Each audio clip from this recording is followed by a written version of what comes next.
Esteemed representatives, I welcome you all to this crucial gathering where we convene to address one of the most pressing challenges of our time, climate change. As the chairman of this Indian Party meet, I am honored to preside over this discussion, where we must comfort the reality of climate change with honesty, integrity, and sense of shared responsibilities. Climate change knows no boundaries, respects no political affiliations, and affects us all. Regardless of our religion differences, of ideological beliefs, it is a global crisis that demands undefined responses, grounded in fact, science, and empathy for those most unvaluable to impacts. Today, I urge each of these, every one of you, to approach this discussion with utmost honesty and sincerity. Let us set aside partisan politics and personal agendas and instead focus on this genuine issue facing our respective state and regions. Climate change manifests differently in different parts of our country, and it is only by understanding and acknowledging these unique challenges that we can hope to develop effective solutions. I encourage you to speak candidly with the climate related issue, plugging your constituency, whether it be broad in the arid region of Rajasthan, coastal erosion and Sundarban, or air pollution in our bursting urban centers. Let us listen to each other with open mind and compassionate hearts, recognizing that the solution we seek will require collaboration, compromise, and collective action. In the spirit of cooperation and mutual respect, let us work together to identify common ground and forge a path forward that protect our planet and secure a sustainable future for generations to come. The time for action is now, and the responsibility rests upon our shoulders to rise the challenges with courage and determination. Thank you, and let us begin important dialogue with hope, humility, and steadfast commitment to progress. जन्म लिया हूँ जिस मिट्टी पे, उस मिट्टी का आभारी हूँ, स्वर्ग से सुंदर बिहार मेरा, मैं एक गर्वित बिहारी हूँ। अध्यक्ष महोदय, आज मैं आपके सामने एक गंभीर मुद्दे पर बोलने जा रहा हूँ, जो बिहार की कोसी बाढ़ और बेगूसराय के प्रदूषण संबंधित समस्याओं के विषय में है। ये समस्याएं हमारे राज्य की गहरी चिंता का विषय बन गई है और हमें इन्हें गंभीरता से लेना चाहिए। पहली बात कि बिहार के किसी भी हिस्से का नाम आता है तो उसके साथ कोसी बाढ़ का अंतर्निहित खतरा होता है। यह बाढ़ हमारे कृषि क्षेत्र को नुकसान पहुंचाती है, जो न केवल हमारी आर्थिक स्थिति को प्रभावित करती है बल्कि लाखों लोगों की जिंदगी पर भी असर डालता है। इसे नियंत्रित करने के लिए हमें संयुक्त प्रयास करने की जरूरत है, जिसमें सरकार, सामाजिक संगठन और नागरिक समूह सभी शामिल हो। बिहार को यथाशीघ्र बीमारू राज्य की श्रेणी से बाहर निकलने की जरूरत है। दूसरी बात, बेगूसराय में प्रदूषण बेहद गंभीर स्तर पर आ पहुंच है। यहाँ की स्थिति इतनी खराब है कि यह विश्व के सबसे प्रदूषित शहरों में शामिल हो गया है। इससे स्पष्ट होता है कि हमें प्रदूषण को कम करने और शहर को स्वस्थ बनाने के लिए अत्यंत आवश्यक कदम उठाने की जरूरत है। आखिर में बिहार में राजनीतिक रूप से समर्थित रेत माफियाओं, जो खुले तौर पर सबकी आंखों में धूल झोंक रहे हैं, उनके अनियंत्रित कार्यों के कारण हमारे पर्यावरण और जनता पर अत्यधिक नकारात्मक प्रभाव पड़ रहा है। जैसा कि कहा जाता है, सरकारें आती है, सरकारें जाती है, कार्य कुछ होता है, सिर्फ जेबें भरी जाती है। इन सभी मुद्दे पर गंभीरता से सोचने की आवश्यकता है और हमें सभी को मिलकर उन्हें हल करने के लिए काम करना चाहिए। धन्यवाद।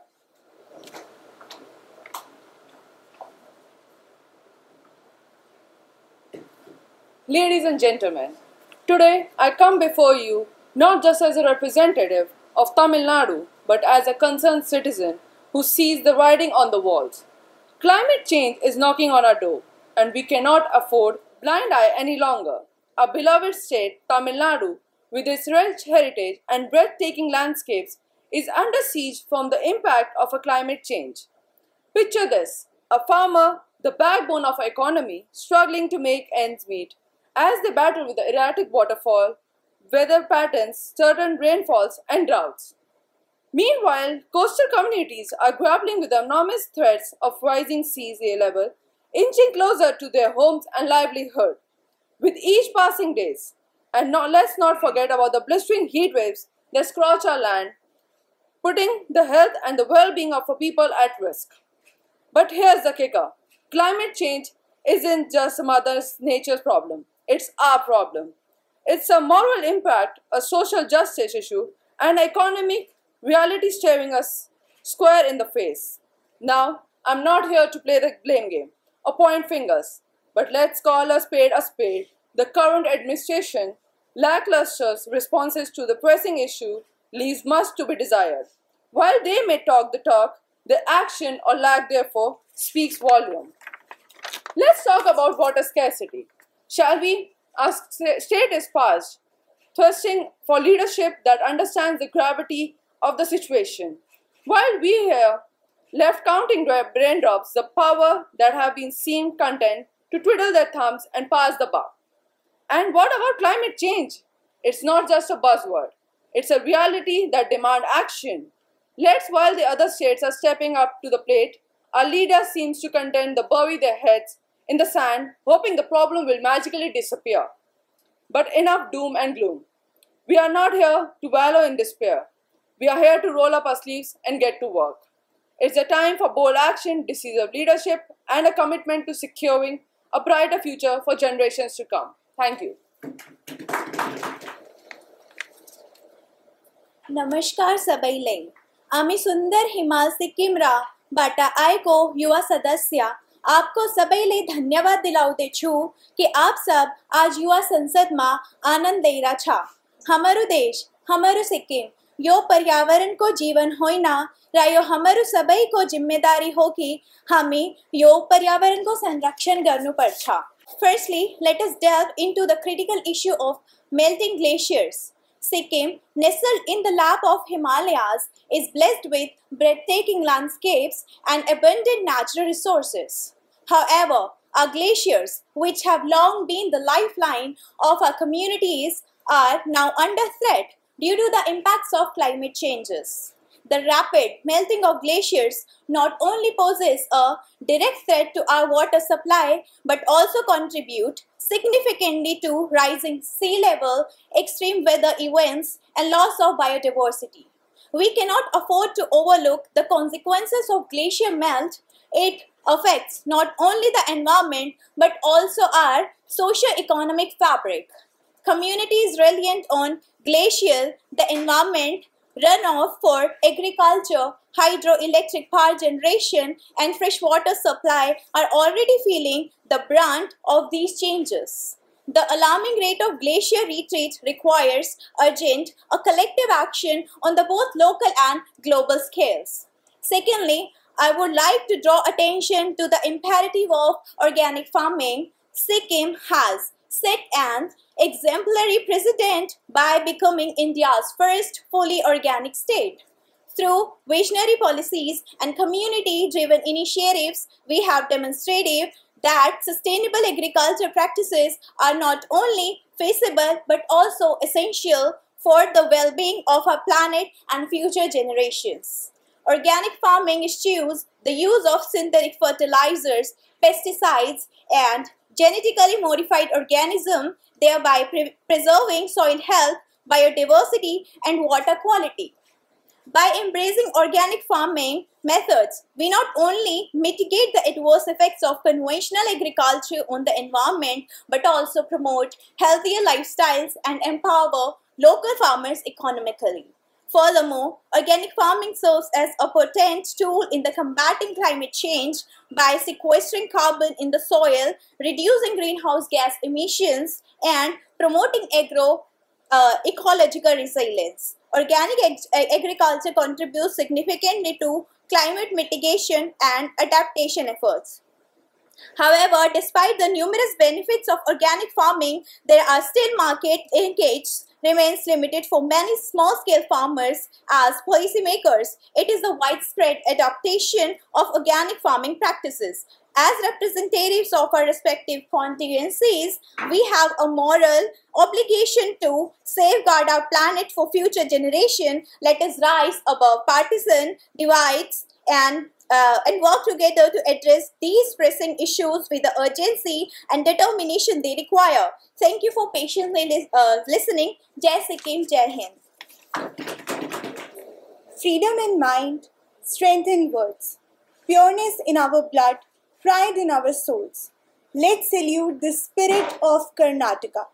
Esteemed guests, Namaskar. From the lofty land of Karnataka with a long history of rich resources, I, a resident of Bengaluru, the IT capital of India, stand before you all to ask where the government went wrong that the youth today is in a dire need of water. The SDG goals that we talk about seem deteriorating in the 21st century. What are the consequences of the drought of 2023 not taken care of yet? In 1800, a city landscape of 740 square kilometers, there were 1452 interconnected water bodies and 80% green cover. But today, 86% is paved surface and the green cover is less than 3%. Our city has rainwater, groundwater, surface water, lakes, tanks and streams. But the government lacks the management of water. Who is answerable to the urban water system breaking? Bengaluru exists because of the Kaveri. The moment the Kaveri dies, Bengaluru is going to extinct. Who will take care of its pristine condition? When we talk about floods, the government comes up with remodeling plans, which is nothing but mismanagement of stormwater drains. The government concretizes and narrows stormwater drains, which is against the hydrological principle for any drain. People are attracted to Bengaluru and look at it as an economic engine, but their livelihoods and mismanagement of resources are painful to watch. Recent data shows an 18% loss in vegetation and a 79% loss in water bodies, a huge blunder for Karnataka. I ask the government to amend Article 19B and reverse migration. Or do they want the residents to drink petrol and throw out fires at them? It's high time that we notice the plight of Kannadigas. Sometimes it's our language and at others the migrant attacks.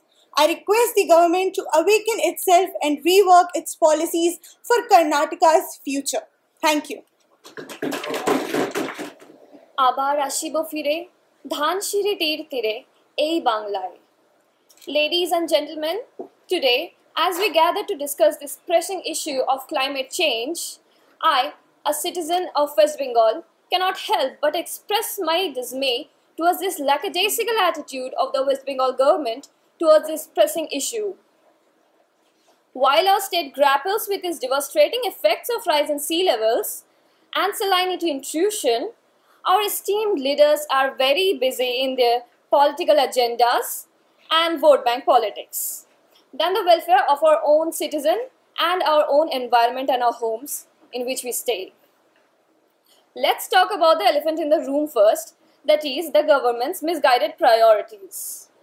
While our coastal communities are on the front lines of the climate change, facing threats to their existential issue and the divergence of their homes, हमारी government क्या कर रही है? Instead of decisive actions to address this pressing issue, government तो बस अपने politics and अपने vote banks लेके ही बैठे हैं. Take for example the alarming rise in sea levels, its impact on the agricultural sector. Higher rise in sea levels are wreaking havoc on the rice farming communities, for example the Tulaipanji rice and the Basmati rice cultivation, jeopardizing the livelihoods and threatening the food security. और हमें अपने leader से क्या सुनने को मिल रहा है? Deafening silence, broken only by empty promises and hollow rhetorics. coastal salinity, mangrove degradation and salinity intrusion, ये सब सिर्फ buzzwords नहीं है. These are the harsh realities that our people are forced to confront each and every single day. And yet, instead of leading a change against these existential threats, government तो बस कान बंद करके hope for the best slogan लेके बैठे हैं. इधर से आम्फान आ रहा है, उधर से यास आ रहा है, पर मदद कहीं से नहीं आ रहा है. But let me be clear, hope is not a strategy. We need practical applicable strategies, visionary leadership, and a government that prioritizes the benefit of its people over petty politics. It's time for our leaders to wake up, smell the salt in the air, and take meaningful steps to mitigate the impacts of climate change before it's too late. Otherwise, 2030 तक Kolkata and Sundarban दोनों समुद्र में समा जाएंगे और हम कुछ नहीं कर पाएंगे. Thank you. प्रिय सभासदों, सुंदर लक्षद्वीप द्वीप समूह के एक प्रतिनिधि के रूप में मैं आज आपके सामने उत्तेजना के साथ खड़ा हूँ. हमारे क्षेत्र में चल रहे विकास परियोजनाओं के संदर्भ में हालांकि विकास प्रगति के लिए आवश्यक है, लेकिन ये हमारे नाजुक पर्यावरण और अनूठी जैव विविधता के खातिर नहीं आना चाहिए. हाल के लक्षद्वीप में सैन्य आधारों की स्थापना ने स्थानीय समुदायों के बीच कई पर्यावरण संबंधी चिंताएं उत्पन्न की हैं. ये आधार जबकि अपना काम कर रहे हैं, हमारे नाजुक पारिस्थितिकी तंत्र के लिए भी एक खतरा प्रस्तुत करते हैं. इन आधारों के साथ जुड़े निर्माण कार्य ने पर्यावसिक ना समुद्री जीवन के लिए उत्पीड़न और कोरल रीफ को क्षति पहुंचाई है, जो हमारे समुद्र पारिस्थितिकी सिस्टम की जीवन धारा है. इसके अलावा इन परियोजनाओं के साथ बड़ी मानव गतिविधि और इंफ्रास्ट्रक्चर विकास जलवायु परिवर्तन में योगदान करते हैं, जो हम पहले से ही उठ रहे समुद्र स्तर और अत्यधिक मौसमी घटनाओं के चुनौतियों को बढ़ा रहे हैं. इस प्राकृतिक वारसा के संरक्षण के लिए हमारे कृतज्ञता के रूप में हमें यह सुनिश्चित करने की जिम्मेदारी है कि लक्षद्वीप में शुरू की जाने वाली किसी भी विकास गतिविधि और पारिस्थितिक संतुलन को हमारे द्वीप समुदाय के कल्याण के संदर्भ में समाहित किया जाए. मैं अधिकारियों से अपील करता हूं कि इन सैन्य आधारों की आवश्यकता और प्रभाव और पुनः विचार किया जाए और हमारे प्राकृतिक विरासत के संरक्षण को प्राथमिकता दी जाए. धन्यवाद. यहाँ उपस्थित मेरे सभी मित्रों को गोवा की ओर से प्रणाम. मैं गोवा का एक आम युवा प्रतिनिधि.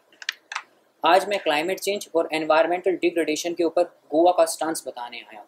पर उससे पहले यहाँ जितनी भी पार्टीज बैठी हैं, मैं सभी का थैंकफुल हूँ कि एटलीस्ट हमने अपनी राजनीति को साइड में रखकर क्लाइमेट के बारे में सोचा. सबसे पहले मैं यहाँ बैठे सभी लोगों को बता दूं कि जितना नुकसान क्लाइमेट चेंज और एनवायरमेंटल डिग्रेडेशन से गोवा का हुआ है, शायद ही उतना किसी और स्टेट का हुआ होगा. हमारे स्टेट के अंदर दिन पर दिन टेम्परेचर राइज हो रहा है, बिन मौसम की बारिशें हो रही हैं और जीव जंतुओं को भी अपने लाइवलीहुड में नेगेटिव इफेक्ट्स देखने को मिल रहे हैं. कई बार ऐसा लगता है कि हमारे देश के अंदर एनवायरनमेंट की बात करना ही बेवकूफ़ी है, क्योंकि हम लोग एनवायरनमेंट को कभी सीरियस लेते ही नहीं. क्योंकि मैंने ऋग्वेद में पढ़ा था, धरती हमारी माता है और हम उसकी संतानें हैं. पर आज के करंट सिनेरियो को देखकर लगता तो नहीं कि हम अपनी माता की रखवाली अच्छे से कर पा रहे हैं. रिसेंट डाटा के अकॉर्डिंग गोवा का carbon emission all time high पर है. हमारे फॉरेस्ट को काटा जा रहा है just for the sake of cheap unwanted development. ये सब हमारे एनवायरनमेंट को तो डिग्रेड कर ही रहा है, बट कहीं ना कहीं हमारी जो फ्यूचर जनरेशन्स हैं उनकी एग्जिस्टेंस के ऊपर भी क्वेश्चन उठाते हैं कि उनका फ्यूचर कैसा होने वाला है. यहाँ उपस्थित सभी लोग कह तो रहे हैं कि हम एनवायरनमेंट के ऊपर काम करेंगे, बट पिछले 60 सालों से किया ही क्या गया है गोवा के लिए भी और इस देश के लिए भी. पर अब मैं यहाँ खड़ा होकर सिर्फ हमारी कमियां गिनवाने नहीं आया हूँ. मैं आप सभी लोगों से आवेदन करूँगा कि क्यों ना हम लोग अपने से शुरुआत करें, अपने घर से शुरुआत करें, अपने राज्य, अपने एक वार्ड से शुरुआत करें कि हम कैसे एनवायरनमेंट को बचा सकते हैं, प्लास्टिक को कैसे कम कर सकते हैं. I would also request central government से कि वो जल्दी से जल्दी एक कमेटी बनाकर प्लास्टिक को हम कैसे रिप्लेस कर सकते हैं किसी और मटेरियल से, उसके बारे में सोचें. इसके अलावा हमारी जितनी भी नेबरिंग स्टेट्स हैं उनसे भी मैं हाथ जोड़कर निवेदन करना चाह रहा हूं कि आप जो भी नियम बना रहे हैं उसमें ये भी सोचें कि जो बाजू की स्टेट्स हैं उनके ऊपर क्या असर हो रहा है. हमारी गोवा के ऊपर जितना नेगेटिव असर नेबरिंग स्टेट्स के लॉ से हो रहा है उतना शायद ही किसी और चीज़ से हो रहा होगा. इस महत्वपूर्ण मुद्दे पर हम सभी को मिलकर काम करना होगा, क्योंकि एट द एंड हम लोग अलग नहीं हैं, हमारा देश एक परिवार की तरह है और एक परिवार को किसी भी समस्या का समाधान मिलकर करना चाहिए, ना कि एक दूसरे के ऊपर कीचड़ उछालकर। और मोदी जी ने भी 2070 तक कार्बन एमिशन फ्री करने का वादा किया है पेरिस एग्रीमेंट में। बट अगर ऐसे ही हालात चलते रहे तो मेरे को नहीं लगता कि 2080 तक भी हम कार्बन फ्री कंट्री बन पाएंगे। आखिर में बस यही बोलूँगा, पर्यावरण का संरक्षण करने में हर छोटा कदम महत्वपूर्ण है, क्योंकि हर एक नया कदम एक नए फ्यूचर की ओर लेकर जाएगा। धन्यवाद। नमस्ते प्रिय उपस्थित गण। अहोम भारत का एक अत्यंत सुंदर और सांस्कृतिक धरोहर है। यहाँ का सौंदर्यता, वन्य जीवन और जलवायु ने हमेशा हमें प्रभावित किया है। आज के दौर में जलवायु के लिए पर्यावरण मुद्दा नहीं बल्कि राजनीतिक, सामाजिक और आर्थिक मुद्दा भी है। अहोम एक ऐसा राज्य है जहाँ अक्सर बाढ़ से जूझना पड़ता है। यहाँ के बाढ़ हर साल लोगों को, किसानों को नुकसान पहुँचाता है। किसान के खेत बर्बाद होते हैं, इंफ्रास्ट्रक्चर भी बर्बाद होता है। लेकिन आज की दौर में इनकी श्रेणियाँ निम्न हैं। बाढ़ से जलवायु आपदाएं ऊपरी आसाम जैसे काजीरंगा, जोरहाट, लखीमपुर, सिलापथार, धेमाजी, डिब्रूगढ़ हमें घनिष्ठ बाढ़ क्षेत्र में आता है। जलवायु परिवर्तन इन दिनों पड़ोसी राज्यों के कारण गुवाहाटी दुनिया का सबसे दूसरा प्रदूषित क्षेत्र के रूप में जाने लगा है। वन्य जीवन के समाधानों का दोहन की बात करें तो हाथियों की हत्या, जिन्हें हम इकोसिस्टम ऑफ इंजीनियर भी कहते हैं, उनकी भी हत्या की जाने लगी है।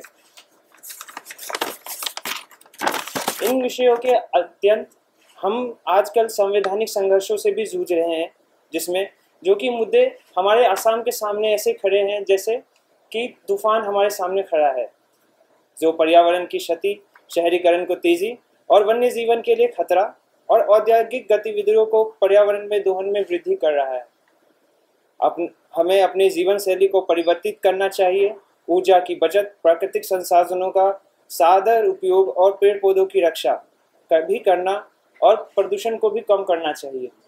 इस संदेश को लेकर हम सभी को सम्मानित रहना चाहिए कि हमारे इस प्राकृतिक संसाधनों का सुरक्षा हमारी जिम्मेदारी है। आसाम का जलवायु परिवर्तन एक विश्वव्यापी मुद्दा नहीं, हमारे साथ इसका समाधान करने में हमारी मदद करें। धन्यवाद। जय माता। यहाँ उपस्थित सभी सभागारों को मेरा राम राम। जैसा कि आप सभी को पता है कि हरियाणा एक किसानों का राज्य है, किसानों के राज्य के नाम से हम उसे जानते हैं, लेकिन वहाँ पे जो सरकार है वो किसानों पर कितना ध्यान दे रही है, ये आप सभी को पता है कि आज के समय में किसानों की क्या हालत है। जब हरित क्रांति, ग्रीन रेवोल्यूशन सबने सुना है, 1960-61 में जब हरित क्रांति हुई थी तो वहाँ पर उसके बाद फूड प्रोडक्टिविटी यानी जो फसलें हैं और उसकी शुरुआत हुई थी। आज के समय में 85% जो वहाँ पे लैंड है वो फूड प्रोडक्टिविटी के लिए यूज होता है। लेकिन जैसा कि यहाँ पे अभी जितना जलवायु परिवर्तन हो रहा है उसके बाद किसानों को कितने हद तक नुकसान हो रहा है, उसमें कोई सरकार की कोई मदद नहीं हो रही है। जो हरियाणा है वो 14% जो क्रॉप कंट्रीब्यूशन है वो सेंट्रल पूल में उसका कंट्रीब्यूशन है, लेकिन आज हरियाणा के आपदा प्रबंधन में सरकार का कोई कंट्रीब्यूशन नहीं है। हरियाणा के आपदा प्रबंधन में अधिक काम किया जाना चाहिए। हरियाणा एक राज्य है जो जलवायु परिवर्तन की अधिक चुनौतियों का सामना कर रहा है, लेकिन सरकार इस पर कार्रवाई नहीं कर रही है। हमारे किसान अनियमित मौसम और अप्रत्याशित बारिश के कारण परेशान हो रहे हैं। ये अप्रत्याशित परिस्थितियां उनकी खेती को प्रभावित कर रही हैं और उनकी आर्थिक स्थिति को कमजोर कर रही हैं। आर्थिक स्थिति कमजोर होने के कारण वहाँ पे कितने हद तक किसान आत्महत्या जैसा अपराध कर रहे हैं, जिसका आज तक किसी को नहीं पता है। कुछ केस रजिस्टर नहीं होते हैं, किसी का पता नहीं चलता है।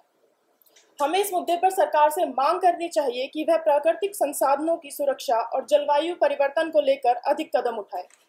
हमें स्वच्छता अभियान और पेड़ पौधों की रक्षा के लिए कार्रवाई की आवश्यकता है। साथ ही किसानों के लिए कुछ खास फसल न्यूनतम समर्थन मूल्य की मांग भी है, ताकि उन्हें अगर उनकी फसलें मर जाती है तो उन्हें लाभ हो सके। इस प्रकार हम सभी को मिलकर सरकार से मांग करनी चाहिए कि वह प्राकृतिक संसाधनों की सुरक्षा और जलवायु परिवर्तन को लेकर अधिक कदम उठाए। धन्यवाद। नमस्ते। जैसा कि हम यहाँ आज एक प्रेसिंग मुद्दे जलवायु परिवर्तन पर चर्चा करने के लिए इकट्ठे हुए हैं, मुझे गुजरात के प्रतिनिधि के रूप में आपके समक्ष खड़ा होकर गर्व महसूस हो रहा है, जो इस वैश्विक संकट से निपटने में अग्रणी है। गुजरात, जिसका समृद्ध विरासत और गतिशील संस्कृति के साथ साथ हमेशा प्रगति और नवाचार के साथ आगे रहा है। जब बात जलवायु परिवर्तन के सामने आती है, हमने सिर्फ मुश्किलों का सामना किया है, बल्कि दूसरों के लिए नए मानकों को स्थापित किया है।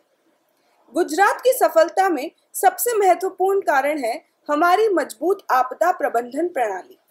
हमने उत्कृष्ट बुनियादी ढांचे, हमारे कर्मचारियों को प्रशिक्षित किया और प्रभावी पूर्वानुमान प्रणालियों को लागू किया है।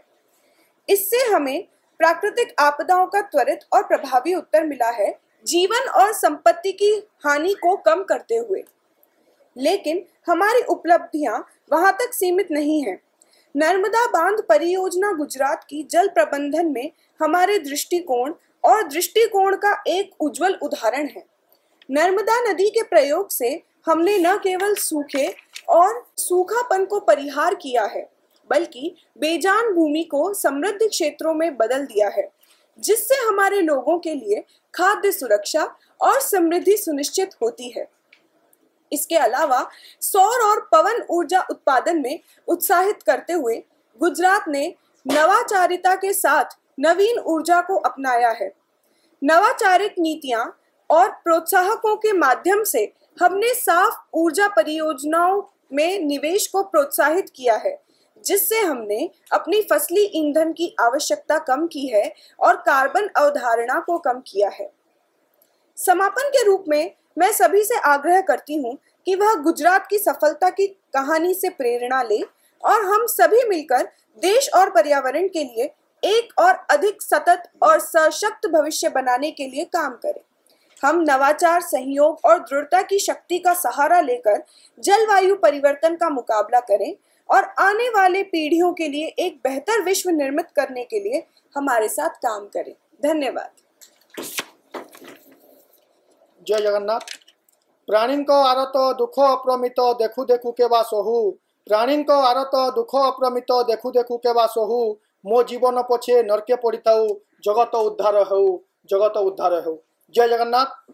माननीय उपस्थित अतिथिगण, आज मैं इस महत्वपूर्ण समारोह में एक उपयुक्त विषय पर बात करने के लिए यहाँ पहुँचा हूँ, जलवायु परिवर्तन और आपदा प्रबंधन। मेरे राज्य उत्कल तथा ओडिशा एक उदाहरण के रूप में उत्कृष्ट रूप से इस मुद्दे का सामना कर रहा है और इसे सफलतापूर्वक प्रबंधित कर रहा है। मो ओडिशा जहाँ की प्रत्येक वर्ष विभिन्न प्राकृतिक विपर्यय को मुकाबला करते से ओडिशावासी हिसाब से मु बहुत गर्वित। ओडिशा एक राज्य है जो जलवायु परिवर्तन और आपदा प्रबंधन के क्षेत्र में उत्कृष्टता की ऊंचाइयों को छू रहा है। हमारी सरकार ने अनेक पहल की है जिनका उदाहरण देखते हुए हम गर्व महसूस करते हैं। आम ओडिशा सरकार प्रत्येक वर्ष प्राकृतिक विपर्यय को विभिन्न उपाय मुकाबला करिथांती एवं प्रत्येक वर्ष यार समस्त कार्यकर्ता मन दिन राति समान करी विपर्यय को मध्य मुकाबला करी सारा भारत वर्ष रे सारा विश्व वर्ष रे मध्य इतिहास रचना करिथांती। हमारी सरकार ने तूफानों के सामने की तैयारियों में महत्वपूर्ण कदम उठाए हैं जो आपदा प्रबंधन में अग्रणी भूमिका निभाते हैं। हमारी सरकार ने तूफानों के नुकसानों का प्रभाव कम करने के लिए अद्वितीय प्रोत्साहन और सामुदायिक उपायों को बढ़ावा दिया है। आम ओडिशा सरकार प्रत्येक वर्ष प्राकृतिक विपर्यय को मुकाबला करने केवल भारत नहीं विश्व स्तर में यार सम्मान पाई किंतु प्रत्येक वर्ष जो हिसाब से ओडिशा सरकार मुकाबला करथांती ताकू देखी अनेक ग्रामांचल समाजसेवी और शहर समाजसेवी माने उपयुक्त हिसाब से मुकाबला करिवारे सहायता करथांती। इसके अलावा हमारी सरकार ने मैंग्रोव की सुरक्षा और संरक्षण के लिए महत्वपूर्ण पहलें उठाई हैं। मैंग्रोव एक महत्वपूर्ण प्राकृतिक संसाधन है जो तालाबों के किनारों को सुरक्षित रखता है और तूफानों की आग को रोक सकता है। हमारी सरकार ने मैंग्रोव वृक्षों के संरक्षण के लिए अनेक प्रोजेक्ट्स की शुरुआत की हैं और उन्हें बढ़ावा देने के लिए नई नीतियों को शुरुआत की है। हम ओडिशा सरकार मैंग्रोव को भूमिका जो हिसाब रखी बहु गुरुत्व हिसाब रे तांकु नेइछन्ति एवं प्रत्येक पोखरी रे ताकु मध्य रचना करी केपरि भाबे ताकु संरक्षण करा जिवो ता आगरे मध्य तार गुरुत्व भूमिका ग्रहण करछि। इस प्रकार हमें यहाँ सभी पार्टियों के साथ आने का आह्वान करते हैं ताकि हम साझा मुद्दे पर एकजुट होकर आगे बढ़ सके और जलवायु परिवर्तन और आपदा प्रबंधन में एक सकारात्मक परिवर्तन ला सके। मु समस्त पार्टी मान को अनुरोध करुछि कि ओडिशा रो विपर्यय और जलवायु परिवर्तन को समस्ते एक साथ मिसी एक हाथ रे मिसी के परिवर्तन मुकाबला करिबा एवं ओडिशा को सुदृढ़ ओडिशा करिबा। धन्यवाद। जय जगन्नाथ। वंदे उत्कल जननी।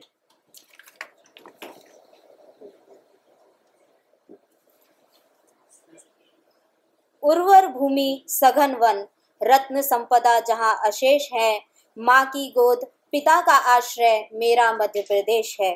स्वर सौरभ सुषमा से मंडित मेरा मध्य प्रदेश है, हृदय देश का यह मैं इसकी मेरा मध्य प्रदेश है। देवियों और सज्जनों, खूबसूरत राज्य मध्य प्रदेश के एक प्रतिनिधि के रूप में मैं जलवायु परिवर्तन के गंभीर मुद्दे को संबोधित करने के लिए उपस्थित हूँ, जो हम सभी को प्रभावित करता है। सबसे पहले मैं जलवायु परिवर्तन से संबंधित कुछ मुद्दों के समाधान में हमारी सरकार के प्रयासों की सराहना करती हूँ।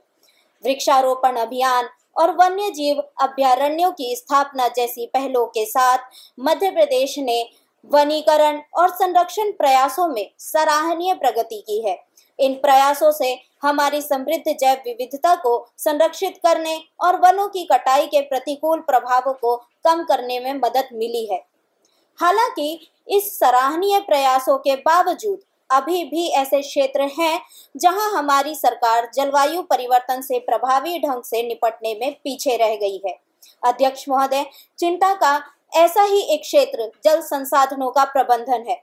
हम सभी जानते हैं मध्य प्रदेश प्रचुर मात्रा में नदियों और जल निकायों से संपन्न है, किंतु कुप्रबंधन और प्रदूषण के कारण कुछ क्षेत्रों में पानी की कमी की गंभीर समस्याएं पैदा हो गई हैं। यह जरूरी है कि सरकार इन चुनौतियों से निपटने और टिकाऊ जल प्रबंधन प्रथाओं को सुनिश्चित करने के लिए सक्रिय कदम उठाए। एक और महत्वपूर्ण मुद्दा जो हमारा ध्यान आकर्षित करता है वह है जलवायु परिवर्तन के प्रभावों के प्रति हमारे कृषि क्षेत्र की संवेदनशीलता। अनियमित वर्षा पैटर्न, चरम मौसम की घटनाएं और मिट्टी का क्षरण किसानों की आजीविका और खाद्य सुरक्षा के लिए महत्वपूर्ण चुनौतियां पैदा करता है। हालांकि टिकाऊ कृषि पद्धतियों को बढ़ावा देने के लिए पहल की गई है, लेकिन जलवायु अनिश्चितताओं के सामने लचीलापन बनाने के लिए अधिक व्यापक रणनीतियों की आवश्यकता है। इसके अलावा सरकार को शहरी नियोजन और बुनियादी ढांचे के विकास में जलवायु परिवर्तन संबंधी विचारों के एकीकरण को प्राथमिकता देनी चाहिए।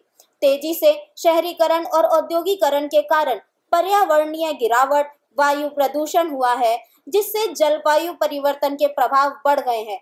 हमें सतत विकास प्रथाओं को बढ़ावा देने, अपने कार्बन पद चिन्हों को कम करने के लिए मजबूत नीतियों का और विनियमों की आवश्यकता है। आशा करती हूँ कि इस गंभीर और महत्वपूर्ण चर्चा के बाद हम सभी मिलकर हमारी पृथ्वी माँ की सुरक्षा में अपने आप को निछावर कर देंगे। धन्यवाद। सबको नमस्कार, प्रणाम, सत श्री अकाल एंड कॉपी टू ऑल। आज जो मैं थोड़े सामने खड़ा हाँ, मैं इस वेले सरकार के अधीन हो रही मामला के हालात उत्ते अपनी गहरी चिंता ते निराशा व्यक्त करने के अलावा कुछ नहीं कर सकता। पराली जलान की समस्या नाल निपटन वास्ते ते प्रदूषण को कम करने वास्ते किए गए बड़े बड़े वादे और कार्यों में बड़ा अफसोस होता है। सानू केवल उन्होंने फालतू दी उंगलियां उठाने की आदत के नाल निराशाजनक प्रदर्शन भी देखने को मिलता है। पराली जलाना वायु प्रदूषण लिए एक कुख्यात योगदान है जो साढ़े फेफड़ा में दबा रहा है और पर्यावरण को भी जहरीला बना रहा है। किए गए उच्चे उच्चे वादे, बड़ी बड़ी गल्लां और योजनाओं के बावजूद भी कोई ठोस हल नहीं निकल रहा। इसके बजाय जो सानू देखने को मिल रहा है वो है कभी न खत्म होने वाला दोषारोपण का खेल। अजी अंग्रेजी में जो कहते हैं ना ब्लेम गेम वही हो रहा है। पर पंजाब के प्यारे नागरिकों, मैं तुहानू पूछना चाहता है कि असी कितना होर इसनू सहन करांगे। किन्ने बच्चे, बुढ़े अते सारे प्राणी साह की बीमारियां तो पीड़ित रहांगे। इस तो पहला कि वो कोई गैर ऐरी गैरी कार्रवाई करन दा फैसला करन, हुण समय आ गया है कि असी खोखले वादों और पूरे वादे ना करन लई उन्हां नू जवाबदेही ठहराइए। इस समय खोखली बयानबाजी और बहानेबाजी का नहीं हैगा, बल्कि असली समाधान की मंग करन दा है। ऐस तो न केवल पर्यावरण को नुकसान हो रहा है, बल्कि साडा भविष्य भी खराब हो रहा है। असी उन्हां दी निर्णायक कार्रवाई लई हुण होर इंतजार नहीं कर सकते। तो आओ असी सारे उठिए ते उन्हां कोलों जवाबदेही की मांग करिए जो साडा प्रतिनिधित्व करन दा दावा करते हैं। असी सारे मिलकर पराली जलाण ते प्रदूषण नूं निपटण वास्ते कोई ठोस कार्रवाई करन की मांग करिए अते असी बिल्कुल साफ कर दईए कि असी बिल्कुल असली परिवर्तन तो घट किसी भी चीज़ तो नहीं हटाएंगे ते असी राजी भी नहीं होवांगे। धन्यवाद।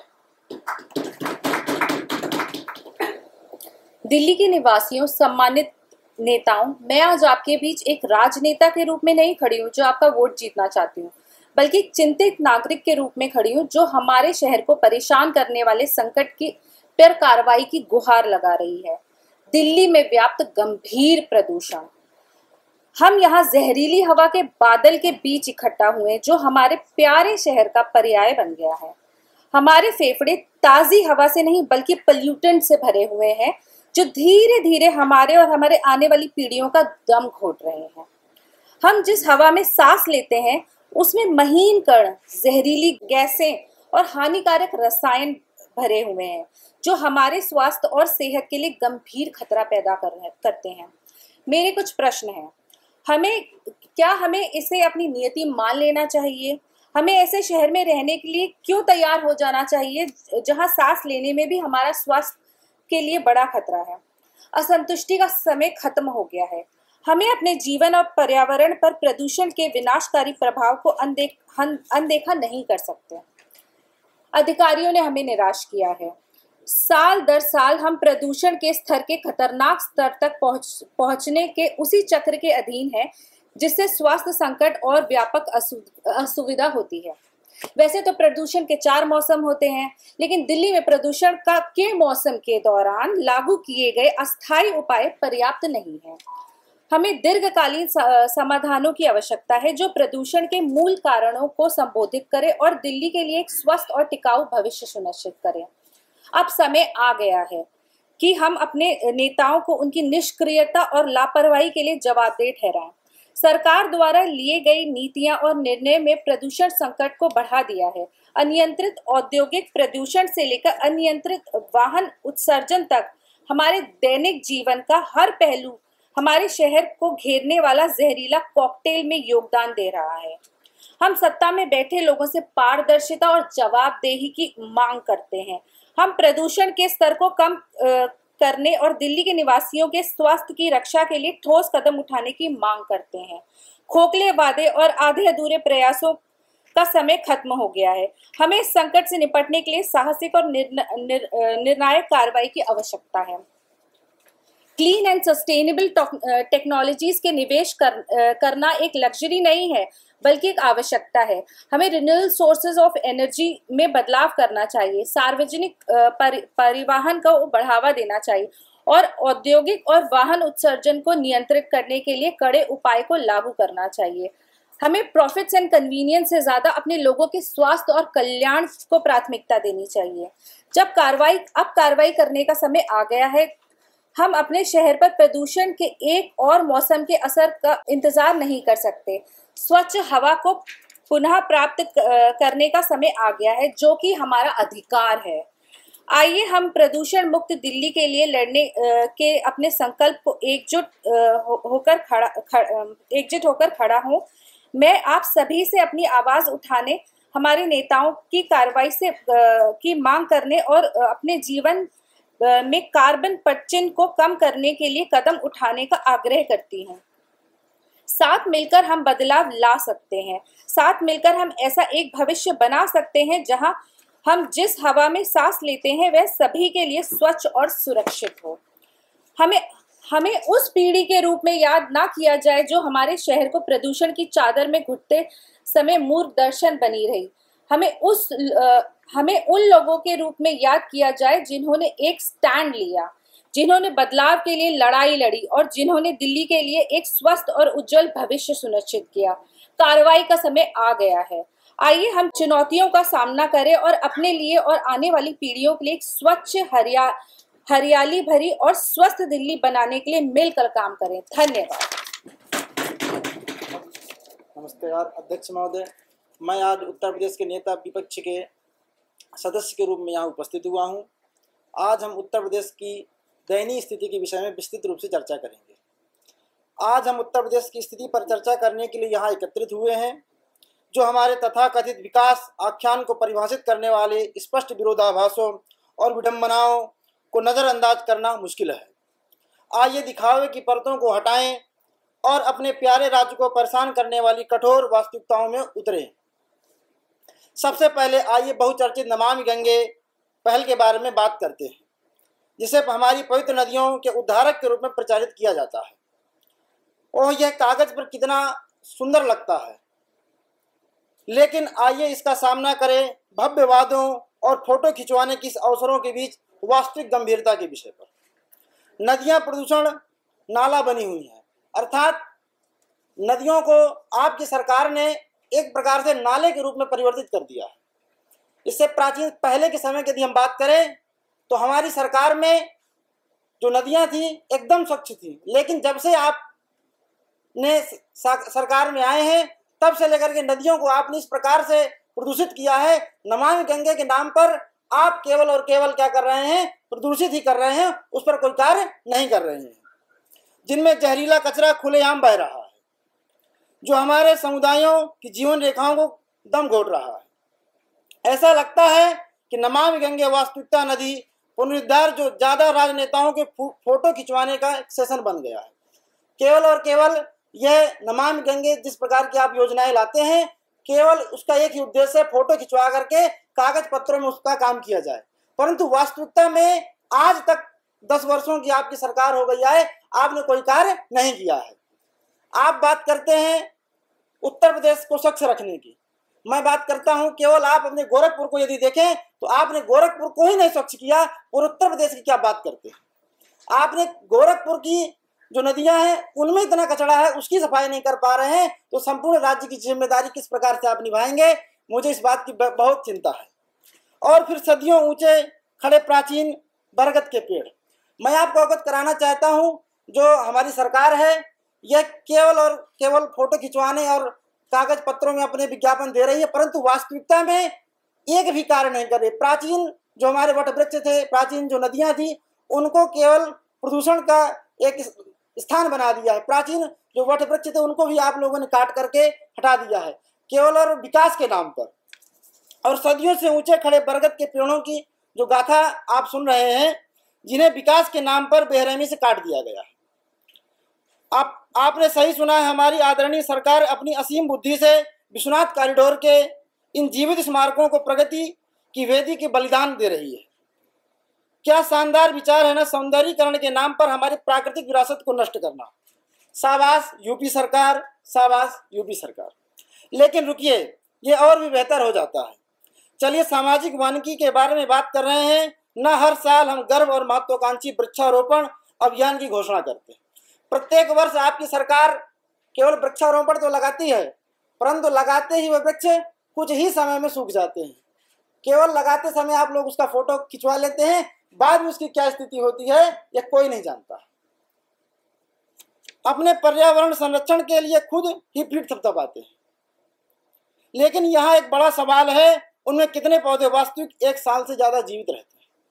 मेरे दोस्तों, इसका जवाब हवा में उड़ रहा है।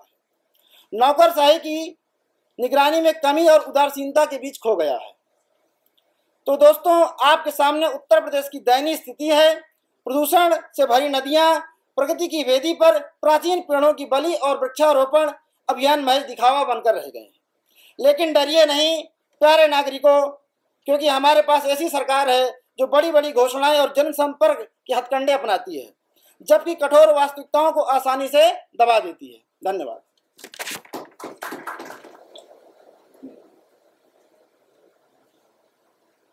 प्रणाम अध्यक्ष महोदय।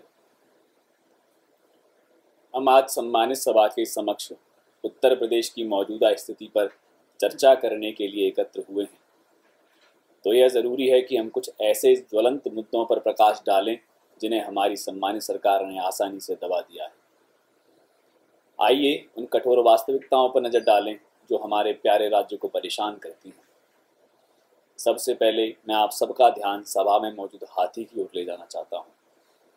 भूजल की कमी एक बड़ा संकट जो गन्ने की अनियंत्रित उत्पादन और समरसेबल पंपों के अनियंत्रित उपयोग से और भी बढ़ गया है। जबकि हमारे खेत गन्ने की सुनहरी छटा से लहलहा रहे हैं, वहीं दूसरी ओर सतह के नीचे हमारे बहुमूल्य भूजल भंडार खतरनाक दर से घट रहे हैं। और फिर भी हम क्या देखते हैं कि एक सरकार इस आसन्न आपदा की ओर से आंखें मूंद लेती है, जो दीर्घकालिक स्थिरता की तुलना में अल्पकालिक लाभों के बारे में अधिक चिंतित है। लेकिन रुकिए, और भी बहुत कुछ है। निजी भूमि पर पेड़ों के काटने के लिए शिथिल मानदंड एक ऐसा निर्णय जो हमारे पहले से ही नाजुक पारिस्थितिकी तंत्र पर कहर बरपाता है। व्यापार करने में आसानी के नाम पर हमारी सरकार ने हमारे हरित आवरण को नष्ट करने के लिए मुफ्त पास जारी कर दिए हैं। कितना सुविधाजनक है ना? तथाकथित विकास की वेदी पर अपने पर्यावरण की बलि चढ़ाना। और ध्वनि प्रदूषण के बारे में भी ना भूलें, जो हमारे शहरी केंद्रों पर दिन रात परेशान करता है। लगातार बढ़ते वाहनों के आवागमन और ध्वनि नियंत्रण के ढीले ढाले क्रियान्वयन के कारण हमारे शहर हॉर्न और गरजते इंजनों की कर्कशता से जूझते रहते हैं। फिर भी क्या हमारी सरकार इस मुद्दे को हल करने के लिए कोई ठोस कदम उठाती है? दुख की बात है कि इसका जवाब नहीं है। तो यहाँ हम पर्यावरण संकटों के त्रिगुण का सामना कर रहे हैं। भूजल की कमी, बड़े पैमाने पर वनों की कटाई और ध्वनि प्रदूषण। ये सभी हमारी सरकार की उदासीनता और लापरवाही के कारण और भी बढ़ गए हैं। अब समय आ गया है कि हम अपने निर्वाचित प्रतिनिधियों को उनकी निष्क्रियता के लिए जवाबदेह ठहराएं और इन गंभीर समस्याओं के वास्तविक समाधान की मांग करें। धन्यवाद। सदन के सभी साथियों को जय श्री राम। इस सदन की कार्यवाही उस वक्त में हो रही है जब 500 वर्षों के बाद प्रभु श्री राम अयोध्या लौटे हैं और प्रभु श्री राम ने 5 ज की संकल्पना की तरफ हमारा मार्ग प्रशस्त किया है। जन, जंगल, जमीन, जल और जलवायु, और इन सब के बीच एक अंतर्निहित संबंध को स्थापित करने का काम किया है। अध्यक्ष जी, प्रदेश की आबादी जलवायु प्रेरित आपदाओं सहित जलवायु परिवर्तन से बहुत ज़्यादा प्रभावित है। दिन प्रतिदिन बढ़ती बाढ़ की घटनाएं, विनाशकारी शीतलहर वाले दिन प्रतिदिन बढ़ती गर्मी, बिजली गिरना आम हो गया है। वरन ये पिछली सरकारों के निकृष्टता के पर्याय बन चुके हैं। अध्यक्ष जी, हमारी सरकार 7 चरणों में इंद्रधनुष प्रोग्राम को लागू कर रही है। 7 चरणों में ग्रीन यूपी मिशन के अंतर्गत 133 करोड़ पौधे पिछले 6 वर्षों में 8 से 12 फीट के विभिन्न 9 वैरायटी के बागों का सृजन हम हर वर्ष कर रहे हैं। और अध्यक्ष जी, बाहरी कंपनियों के द्वारा इनका सर्वे कराकर इनके बचाए रखने की स्थिति सुनिश्चित की जा रही है। माता भूमि पुत्रोहम पृथिव्या को आत्मसात कर हम इस पृथ्वी की रक्षा कर रहे हैं। नमामि गंगे प्रोग्राम की अहमियत यूनाइटेड नेशंस द्वारा दुनिया के टॉप 10 में से एक नदी को पुनर्जीवित करने का कार्यक्रम माना गया है। वर्तमान में गंगा के किनारे बसे टाउन्स में सीवेज ट्रीटमेंट कैपेसिटी जो है 2589 मिलियन लिक्विड डिस्चार्ज तक बढ़ा दी गई है। प्रयाग रियल टाइम में गंगा, यमुना और सहायक नदियों की वाटर क्वालिटी की मॉनिटरिंग कर रहा है। विश्व इसकी अहमियत समझता है, विपक्ष नहीं। शुतुरमुर्ग की तरह जमीन में गर्दन डालकर विकास को अनदेखा करना कोई विपक्ष से सीखे। घनी संकरी गलियां विपक्ष के मन पर पड़े काले अंधकार का प्रतीक हैं और हमने विश्वनाथ कॉरिडोर के खुले आसमान से इसे रंग दिया है। अंत में मैं अपनी बाणी को जयशंकर प्रसाद जी की चंद पंक्तियों से विराम देना चाहूंगा कि कर्म यज्ञ से जीवन के सपनों का स्वर्ग मिलेगा, कर्म यज्ञ से जीवन के सपनों का स्वर्ग मिलेगा, इसी विपिन में मानस की आशा का कुसुम खिलेगा। बहुत बहुत धन्यवाद।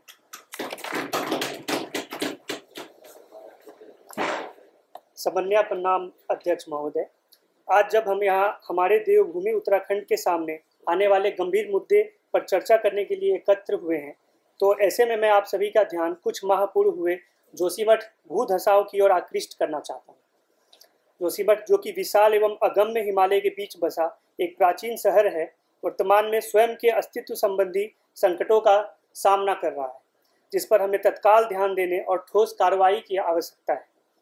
जोशीमठ का डूबना केवल एक भूवैज्ञानिक घटना नहीं है, यह हमारे नाजुक पारिस्थितिकी तंत्र, जिसे हम इकोलॉजिकल सिस्टम भी कहते हैं, में स्थिर विकास प्रक्रियाओं और मानवीय अतिक्रमण का परिणाम है। अदूरदर्शी विकासात्मक पहलों से प्रेरित सड़कें और रेलवे के अनियंत्रित निर्माण ने क्षेत्र के प्राकृतिक संतुलन को बाधित कर दिया है, जिससे हमारे पर्यावरण को अपरिवर्तनीय क्षति हुई है। यह क्षति केवल पर्यावरण तक ही सीमित नहीं है, अपितु इसने देवस्थली के लोगों के जीवन और आजीविका के लिए भी संकट उत्पन्न कर दिया है। जोशीमठ, जो कभी शांति और आध्यात्मिक सांत्वना का अभयारण्य था, अब अनियंत्रित शहरीकरण और बुनियादी ढांचों के विकास के परिणामों से जूझ रहा है। संसाधनों के निरंतर दोहन और कंक्रीट जंगलों के तीव्र विस्तार ने उन नाजुक नींव रूपी भूगर्भिक संरचनाओं को अस्थिर कर दिया है, जिन पर जोशीमठ खड़ा है। परिमाणतः भूमि धीरे धीरे धंस रही है। यद्यपि भूगर्भीय आयाम हमें भू संसाधन का कारण बताती है, किंतु इस देवस्थली के मूल ख्याति अर्थात इसके आध्यात्मिक आयाम को नजरअंदाज करना हमें अपूर्ण ज्ञान देगी। हमारी पवित्र भूमि के संरक्षक के रूप में हमारा पवित्र कर्तव्य है कि हम अपने प्राकृतिक परिवेश की पवित्रता का सम्मान करें और अपने पूर्वजों की चेतावनियों का ध्यान रखें। जोशीमठ में भू धसाव केवल मानवीय मूर्खता का परिणाम नहीं है, यह देवताओं के क्रोध का भी भान है, जो क्षणभंगुर भौतिक लाभ की आकांक्षा में उनके निवास को अपवित्र करते हुए अनैतिक कृत स्थल बनाते हैं। इसलिए हमारी भूमि के उत्तरदायी प्रबंधक के रूप में इस संकट से निपटने के लिए तत्काल और निर्णायक कार्रवाई करना हमारा दायित्व है। हमें सतत विकास प्रथाओं को प्राथमिकता देनी चाहिए, जो प्रकृति के नाजुक संतुलन का सम्मान करती है और लाभ मार्जिन से अधिक हमारे लोगों की भलाई को प्राथमिकता देती है। इसके अलावा हमें बुनियादी ढांचों के विकास के प्रति अपने दृष्टिकोण का पुनर्मूल्यांकन करना चाहिए, यह सुनिश्चित करते हुए कि यह पारिस्थितिकी रूप से संवेदनशील है और हमारे पहाड़ी इलाकों द्वारा उत्पन्न अद्वितीय भूवैज्ञानिक चुनौतियों के प्रति सचेत है। इसके लिए हमारी सोच में एक आदर्श बदलाव की आवश्यकता है, जो हमें अल्पकालिक लाभ से हटकर दीर्घकालिक स्थिरता की ओर ले जाएगा। धन्यवाद। सोनी री धरती अठे, चांदी रो आसमान, रंग रलियो रस भरियो, मारा राजस्थान मारा प्यारो राजस्थान। राम नाम से मेरा यह सौभाग्य है कि मैं अपने राजस्थान की समस्याओं को उजागर करने का मौका प्राप्त किया है। राजस्थान को रंग रलिया राजस्थान कहा जाता है। राजस्थान भारत का सबसे सूखा क्षेत्र है। भारत के उत्तर पश्चिमी भाग में राजस्थान विभिन्न जलवायु परिवर्तनों वाला प्रदेश है, जहां जलवायु परिवर्तन का बहुत अधिक खतरा रहता है। यहाँ एक ओर राजस्थान का पश्चिमी भाग सूखा और बंजर है, वहीं दक्षिणी पश्चिमी भाग पहाड़ी और नम है। यह राजस्थान जलवायु परिस्थितियों के मामलों में बड़ा ही विचित्र प्रदेश है। राजस्थान प्रदेश का चूरू सबसे गर्म जिला है। सबसे ठंडो जगह माउंट आबू को राजस्थान का शिमला कहा जाता है, जहाँ के कई हिस्से जैसलमेर आदि बहुत अधिक से तापमान वाले जिले हैं और धूल भरी सबसे ज़्यादा आंधियाँ श्री गंगानगर जिले में चलती रहती है। यहाँ चक्रवात से धूल भरे भवंडर बनते हैं। इस प्रकार राजस्थान चक्रवात, तेज हवा, गर्मी और अनियमित वर्षा वाला प्रदेश है। हमारे किसान जो हमारे अर्थव्यवस्था की रीढ़ हैं और वह भारी कठिनाइयों का सामना कर रहे हैं, क्योंकि वे अपने खेतों की सिंचाई करने और घटते जल संसाधनों के समान अपनी आजीविका को बनाए रखने के लिए संघर्ष कर रहे हैं। लेकिन यह संकट राजस्थान के सामने मौजूद चुनौतियों का सिर्फ एक पहलू है। वनों की कटाई, अत्यधिक चराई और असंतुलित भूमि उपयोग के कारण भूमि की विशाल भूभाग का बंजर होना, पर्यावरण क्षरण को बढ़ाना और क्षेत्र सामाजिक आर्थिक विषमताओं को बढ़ाने का खतरा पैदा कर रहा है। पर्यावरण चुनौती के अलावा राजस्थान सामाजिक और आर्थिक मुद्दों से भी जूझ रहा है, जो हमारे तत्काल ध्यान की मांग करता है। व्यापक गरीबी, अपर्याप्त स्वास्थ्य सेवा, बुनियादी ढांचा और गुणवत्तापूर्ण शिक्षा के अवसरों की कमी समुदाय की समस्याओं की ओर बढ़ाती है, गरीबी के चक्र को कायम रखती है। लेकिन इन चुनौतियों के बीच परिवर्तन और नवीनीकरण अवसर छिपा है। हमारे पास राजस्थान के लिए एक नया रास्ता तैयार करने का शक्ति है, जो प्रतिकूल परिस्थितियों का सामना करने के लिए स्थित और लचीलेपन को प्राथमिकता देती है। हम अपने प्राचीनतम जल स्रोत जो विलुप्त हो चुका है, उसे सरस्वती नदी को ढूंढने का प्रयास करना चाहिए। धन्यवाद सर। अध्यक्ष साहेबाला नमस्कार करतो आणि उपस्थित सर्व सदस्यांना शुभेच्छा। आज आपण जलवायु परिस्थितीच्या गंभीर मुद्दे तो संबोधित करने के लिए जमलो आहात। या जरुरी आहे की आम्ही आपला महाराष्ट्राच्या समोर आलेली रियालिटीज आणि चुनौतीचा स्पष्ट करावा। महाराष्ट्रामध्ये जास्ती गर्दी झाली आहे, मतलब ऐसा ये साहब यूपी बिहार खासकर ये इधर पब्लिक जास्ती ऐसे भीड़ की माफी की इधर आ जाती है। उससे क्या रहता, चुनौतियाँ बढ़ रही है, संसाधन पर दबाव डाल रही है। मैं जानता हूँ आमची इतनी प्रगती बघून दूसरे शहराचे लोग इथे आकर्षित होता आणि हमारे यहाँ गृहस्थी बसाते। तो मैं नहीं कहता कि मत आओ इधर, पर उधर की सरकार को उधर भी इतनी उन्नति करने का रहता कि लोग उधर बसे। महाराष्ट्रामध्ये जलवायु संकट का प्रभाव शेतकरी पर डायरेक्ट दिसतेच आहे। विभागच्या मागच्या पुढच्या 5 वर्षाचा 36 मिलियन हेक्टर साहेब शेतीचा नुकसान सूचित दिले आहे। अनियमित जलवायु परिस्थितियां जिनमें तूफान, बाढ़, सूखा, पाऊस आदि से राज्य फार त्रासमध्ये आहे। त्यामुळे शेतकरीची जीव आणि माल दोघांची नुकसान आणि हानी आहे। हे शिवाजीची भूमी आहे आणि आमच्या खूनमध्येही शक्ती आहे। सगळ्या चुनौतीला आम्ही पार केली आहे, करून दाखवला आहे आणि पुढे पण करा। महाराष्ट्राच्या शेतकरी जलवायु चॅम्पियनच्या रूपावर उभर रहे साहेब। फॉरेस्ट फॉर फार्मर प्रोग्राम जैसी पहल आमची राज्याची प्रतिभाता उदाहरण आहे। कार्बन क्रेडिट इनिशिएटिव जलवायु परिवर्तन को कम करने आणि अनुकूलन दोनों में सहायता करने से समुदायों की सेवा करती है। यह परियोजना महाराष्ट्र के 6 जिलों 1000 हेक्टेयर से अधिक क्षेत्र में स्थित है और इसका लक्ष्य कम उपयोग वाले कृषि क्षेत्रों में वृक्षों का आवरण बढ़ाना है। मध्य प्रदेश, अभी थोड़े टाइम पहले बहुत एक्टिविटीज़ पे बात चल रही थी, मैं भी एक एक्टिविटी मध्य प्रदेश की साहब बोलना चाहूँगा। रेत खनन जो माँ नर्मदा आनी को हानि पहुँचा रही है, एमपी और महाराष्ट्र दोनों के लोग त्रास में है साहेब आणि घातक विनाशचं कारण बन सकता है। सरकारला विनंती आहे की त्यांना या विचारावर विचार करायला पाहिजे, कारण जल ही जीवन आहे। गुजरातला बघा साहेब, गुजरातला नर्मदा को नालाइज बना दिए आणि यूपी वाले साहेब सिर्फ मॉनिटरिंग कर रहे हैं, निस्ता मॉनिटरिंग कर रहे हैं। नमामि गंगे बोलते हैं तो वो टाइम उनको ये मालूम रहना चाहिए कि यूपी में ही नाला निकलता है गंगा में। हम दिल्ली वाले सरकार पॉल्यूशन कर रही है, खुद कुछ नहीं करते साहब, निस्ता लड़ने के लिए खड़े रहते हैं। और महाराष्ट्र सरकार जल युक्त शिविर अभियान आणि नाला पुनर्जीवन कार्य जैसे प्रोग्राम पर काम कर रही है। महाराष्ट्र जल संसाधनों के नियमों के लिए वाटर रिसोर्स रेगुलेटरी अथॉरिटी पहला राज्य साहेब इस देश में जो ये ऐसी अथॉरिटी बनाया आहे। मला आशा आहे की देशच्या गोड भविष्यासाठी इथे राज्य आणि केंद्र सरकारमध्ये माझ्या मुद्द्यावर विचार करतील। इथे मी माझ्या आवाजाला शांत करतो। अजून खूप काही सांगायचे आहे, पर कदाचित दुसऱ्या दिवसाच्या। जय भवानी आणि जय Maharashtra.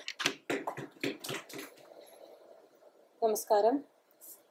As we gather here today, I stand before you with a heavy heart, burdened by the weight of unfulfilled promises and misplaced priorities. Our beloved Kerala, blessed with abundant natural beauty, is facing an existential threat, the looming spectre of climate change. Yet, while our forests burn, our rivers dry, and our coasts erode, what is our government doing? Engaging in petty politics and turning a blind eye to the urgent need for action. Instead of channeling our resources towards climate change resilience and adapting measures, what do we see? Scandals of corruption, the tales of gold smuggling, and a government more interested in protecting its own interests than the welfare of its people. Our forests, once lush and teeming with life, are now mere shadows of their former selves, decimated by unchecked deforestation and unsustainable development. Our rivers, the lifeblood of our state, are now choked with pollution and dammed to the point of exhaustion. And our coasts, battered by rising sea levels and eroding shorelines, cry for protection that never comes. Kerala experienced decline in annual monsoon rainfall and an increasing temperature during the past few decades. Kerala faced natural disasters like the Oki cyclone in 2017, the floods in 2018 and also in 2019, and the Nipah virus in 2021, and so many more. P.S. Biju, the climate scientist of India Meteorological Department, mentions that the coming years will see many different types of similar extreme weather events in Kerala. Studies now show that the parts of central Kerala is at high risk of sea level rise.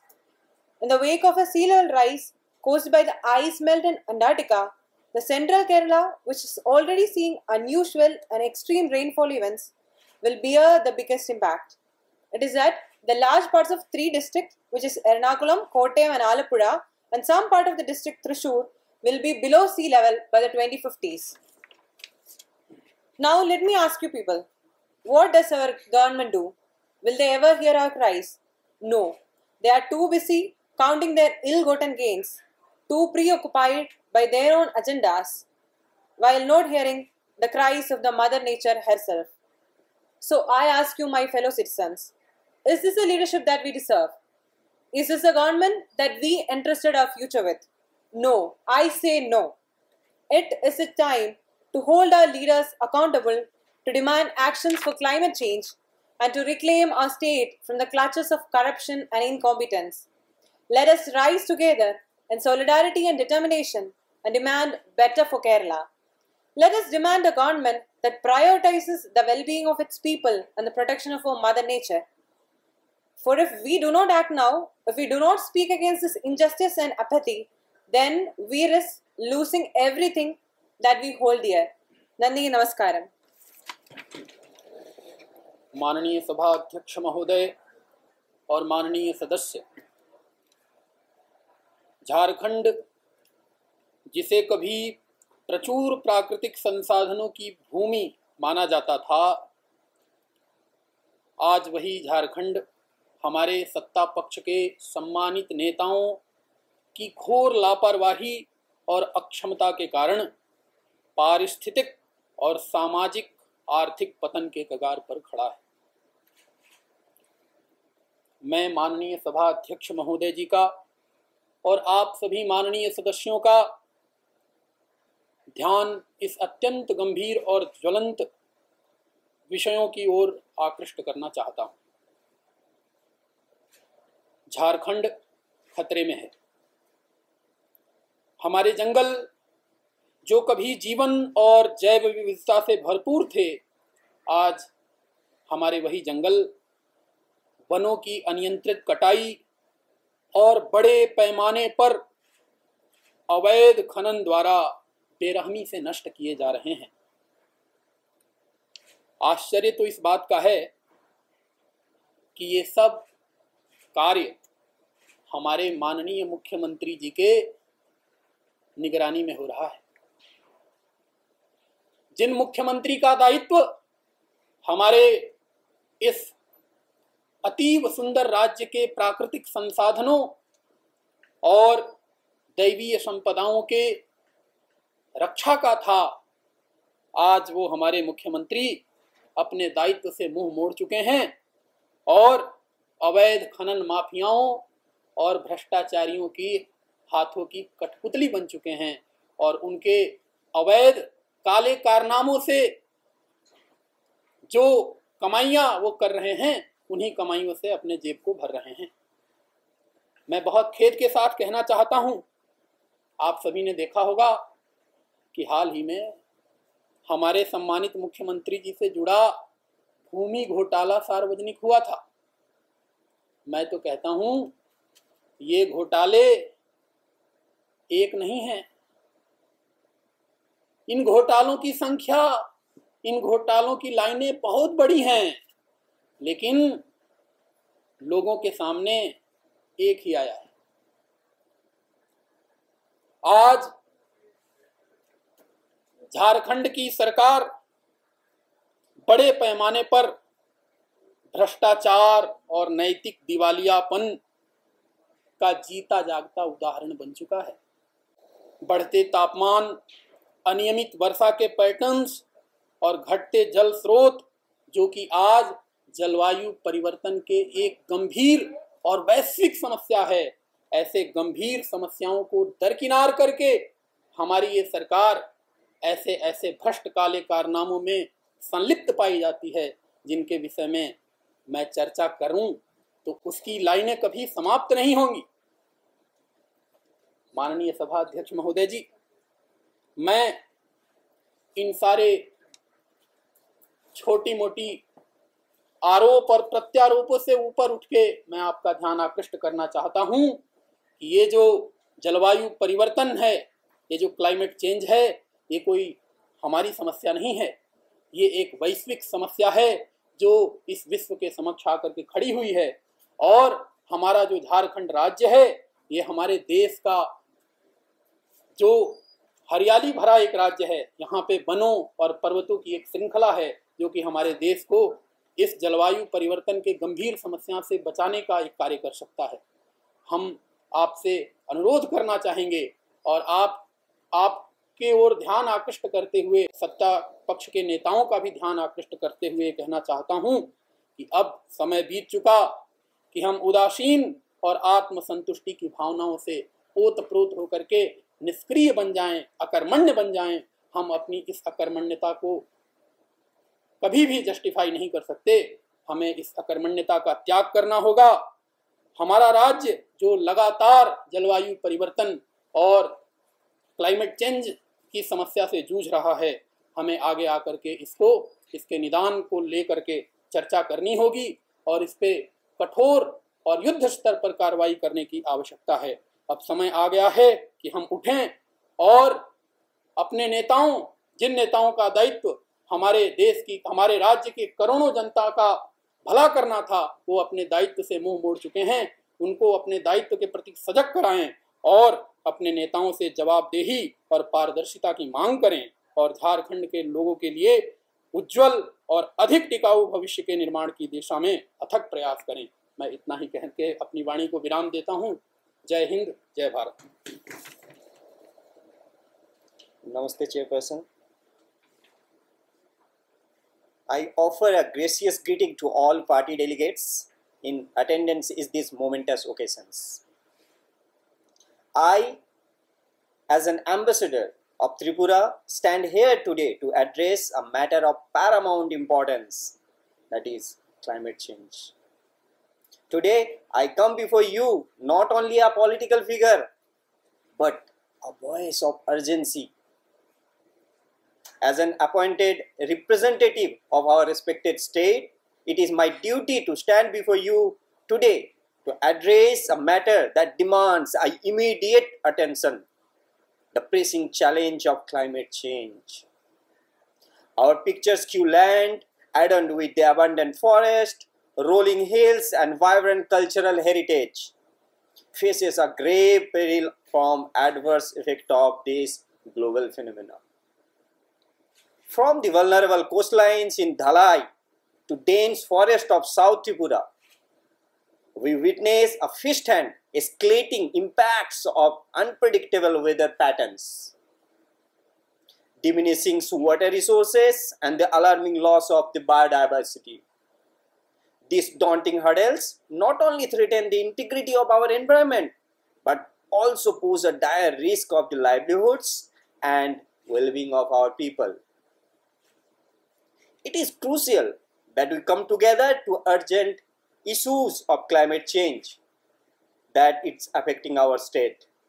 From the stunning landscapes of North Tripura, the tranquil surroundings of Gomoti, every part of our region is feeling impact of global crisis. The unpredictable weather patterns have resulted in destructive floods and droughts and putting our agriculture and food at risk.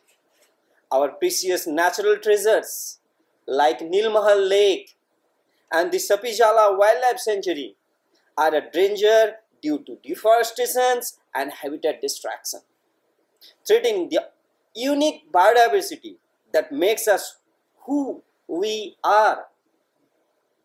Let's take actions now to protect our environment for our future generations.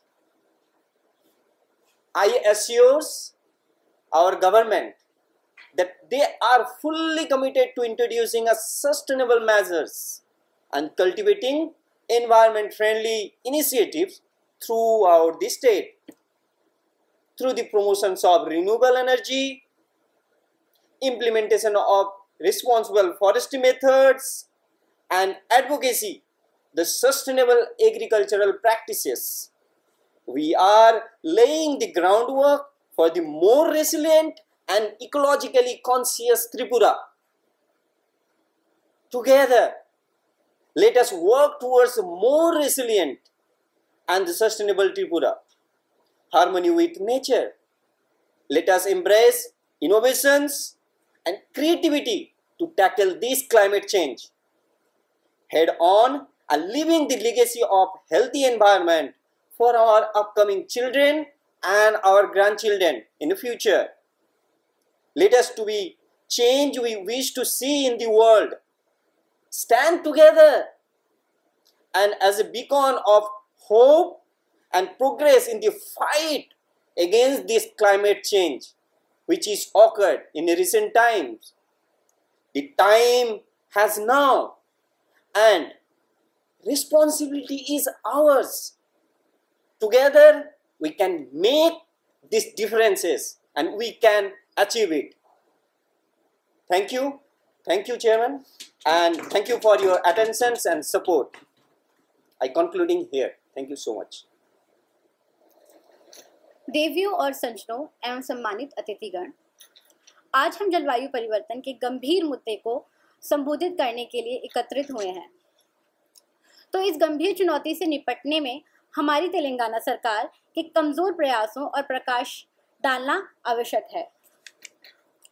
अगर हम बात करें जलवायु परिवर्तन के कारण बढ़ते तापमान के बारे में, तो हर साल गर्मी का तापमान बढ़ता जा रहा है, जिसके कारणवश राज्यवासियों को जिम्मेदारी विकसार का सामना करना पड़ रहा है। पारा विगत की तुलना में लगातार बढ़ रहा है, परंतु हमारी सरकार तापमान से निपटने के बजाय आराम से बैठकर एसी में आनंद उठा रही है। और जल संकट का क्या? हमारी नदियां सूखती जा रही हैं, जमीनों का स्तर कम होता जा रहा है, लेकिन हमारे नेताओं द्वारा तत्काल कार्यवाही के स्थान पर केवल खोखले वादे किए जाते हैं जो कभी पूरे नहीं होते। वो सारे झूठे होते हैं, नाकामयाब होते हैं। जिससे हमारे शहरीकरण की सीमाएं बढ़ने के लिए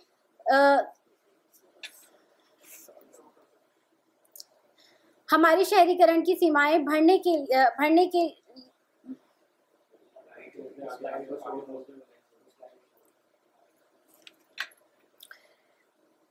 शहरीकरण की सीमाएं वनों की कटाई को ना भूलना चाहिए।